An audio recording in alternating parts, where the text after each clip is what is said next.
Crveni luk je povrtna vrsta koja se uzgaja u skoro svakom vrtu. Bliži se i vrijeme njegove sadnje i trebamo se pripremiti, nabaviti sjeme, isplanirati mjesto u vrtu gdje bi mu najbolje odgovaralo ove godine.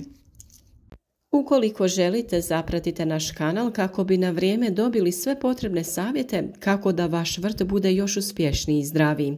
Svaki dan donosimo novi video, a kako bi sudjelovali u našem darivanju, obratite pažnju na nagradno pitanje tokom videa i povećajte šanse da osvojite vrijedne poklone.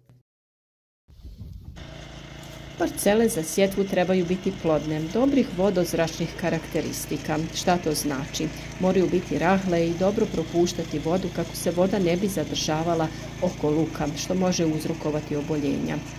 Tlo također treba biti slabo kisele do neutralne pH reakcije zemljišta. pH vrijednost tla u kojem će se uzgajati luk mora biti između 6 i 7. Na isto mjesto luk dolazi tek 4. godine i vrlo je važno da se pridržavate plodoreda kako bi spriječili oboljenja i pojavu štetnika. Luk se sadi poslije kultura koje su pognojene stajnjakom i koje ostavljaju nezakorovljene parcele. Dobri predusjevi za crveni luk su kupus, mrkva, grašak, grah, tikvice i slične povrtne vrste. A naravno, posebno je mrkva dobra kao predusjev, ali i kao združeni usjev sa crvenim lukom. Možda ste već čuli da mrkva luk štiti od napada lukove muhe, dok luk također štiti mrkvu od napada mrkvine muhe. Za proljetnu sadnju s obradom tla treba započeti u jesen. Za gnojidbu se koristi dosta hranjiva sa većim udjelom kalija i dušika. Tlo mora biti kvalitetno pripremljeno.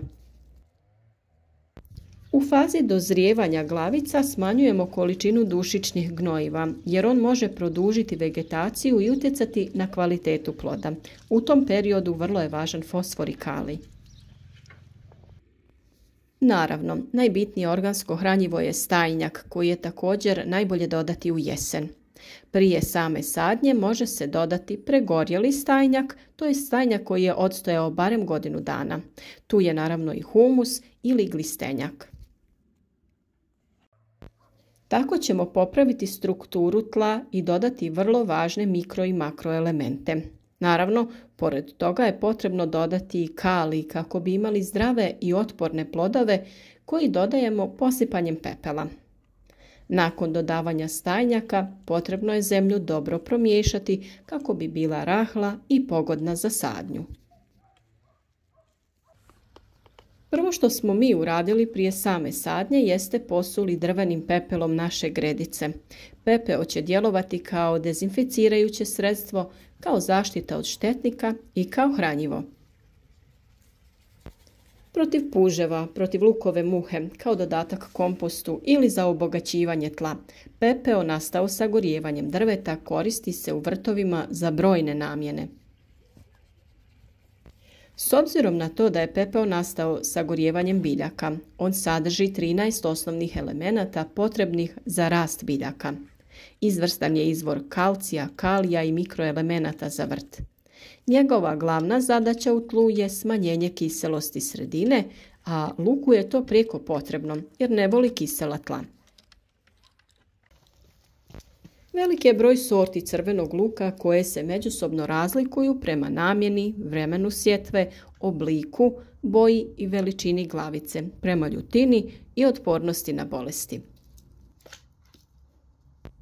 Naime, razlikujemo sorte koje su namijenjene za potrošnju mladog luka. To su one malo krupnije lučice. I imamo onaj za svježu upotrebu te onaj za čuvanje.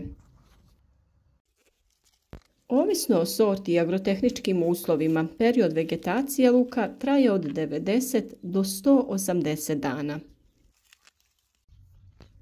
Prije same sadnje, prvo što trebate učiniti jeste pregledati lukovice i odvojiti sve one koje su možda oštećene, nagnječene, trule ili mekane. Takve lučice nisu zdrave, neće klijati niti dati plod. Sjetva crvenog luka obavlja se što ranije. Sada je to već i zimi, a najbolje u proljeće, čim to vremenske prilike dozvole.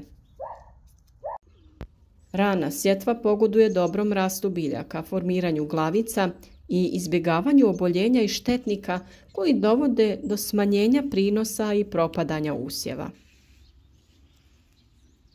Sjetva može da se obavlja u februaru, martu ili početkom aprila. Lučice mogu biti različite veličine, manje od 1 cm, od 1 do 2 cm i one veće od 2 cm. Najbolje je za sjetvu koristiti srednje krupne lučice. Sitnije lučice će dati manje glavice, a one krupne češće formiraju cvijet. Da bi se lučice dezinficirale, mogu se potopiti u otopinu kalij permanganata ili se prvo potope u toplu vodu i odmah zatim se potope u hladnu. Da bi se ubrzalo klijanje i nicanje lučica, one se mogu zamotati u mokru krpu i ostaviti tako 3 dana. Tokom tog perioda pokreće se proces klijanja i takav luk se sadi. O načinu dezinfekcije lučica luka prije sadnje smo već govorili, pa potražite taj video i odradite ovaj važan dio pripreme kako bi zaštitili biljke od oboljenja i štetnika. U kontinentalnim dijelovima sadnja luka se obavlja krajem februara, u martu ili početkom aprila, a tačno vrijeme najviše ovisi o temperaturi tla i zraka. Temperatura tla ne bi smjela biti niža od 7 stepeni Celzijusa, jer će nicanje u tim uslovima biti sporo, a dio luka bi mogao i propasti. S druge strane, sa sadnjom se ne bi trebalo ni čekati previše dugo, jer u tom slučaju luk neće imati dovoljno vremena za razvoj listova i glavičenje, pa će lukovice imati deblji vrat. Optimalna temperatura za rast i razvoj crvenog luka je između 12 i 25 stepeni Celzijusa. Ova povrtnica se odlikuje dobrom otpornošću na niske temperature. Mlade biljke mogu izdržati kratkotrajne negativne temperature od -1 stepen Celzijus, dok su one veće biljke otpornije i mogu izdržati temperature od -3 do -5 stepeni Celzijusa. No minimalna temperatura za klijanje i nicanje luka je od 2 do 3 stepena. Sadnja crvenog luka se kod nas tradicionalno obavlja sjetvom lučica, to jest lukovica, a pored te sjetve može se uzgajati i sjemena i rasada. Crveni luk je kultura koja voli osunčane terene i može se uzgajati na djelomično zasjenjenim parcelama, ali ne podnosi potpunu sjenu. Međuredni razmak se kreće od 15 do 25 cm, ovisno o krupnoći glavica sorte koju ste odabrali. Razmak u redu je od 7 do 8 cm. Dubina sadnje kreće se do 6 cm, a lučice trebaju biti prekrivene sa barem 2 cm rastresite zemlje. Kod sadnje je najbolje saditi lučice u redove ili u prethodno pripremljene rupice koje smo napravili nekim klinastim alatom ili sadilicom. Mi smo malo bili kreativni i napravili ovu praktičnu napravu. Koristili smo plastične boce koje postavite na željeni razmak te laganim pritiskom u rahlu zemlju pravite udubljenja za redanje lukova. Mogu se napraviti i plitki kanali u koje na ravnomjeran razmak sadite luk. Lagano ga utisnete u zemlju kako bi čvrsto stajao. Tako se prilikom zagrtanja neće desiti da se lučice sruše, jer bi to uzrokovalo nepravilno nicanje i rast. Nakon toga samo oprezno i lagano zagrnite zemlju preko lučica. Ukoliko je zemlja rahla, možete samo lagano utisnuti lukovice na potrebnu dubinu i samim tim ubrzati proces sadnje. Ali u tom slučaju zemlja mora biti jako rahla kako ne bi pritiskali lučice i pri tome ih oštetili.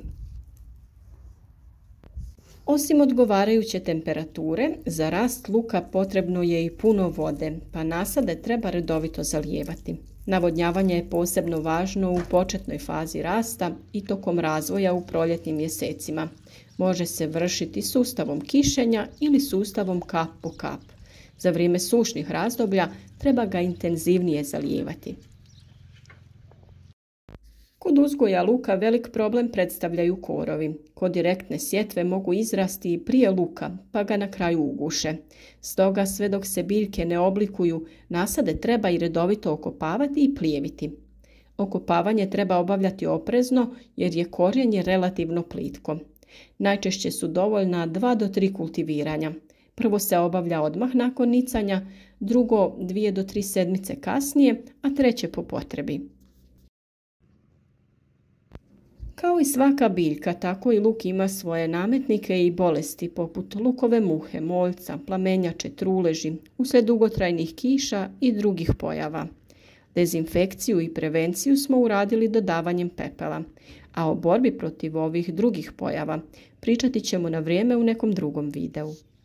A vezano za tu temu je i naše današnje pitanje koje glasi: koju biljku je najbolje sijati kraj luka i zašto je to važno?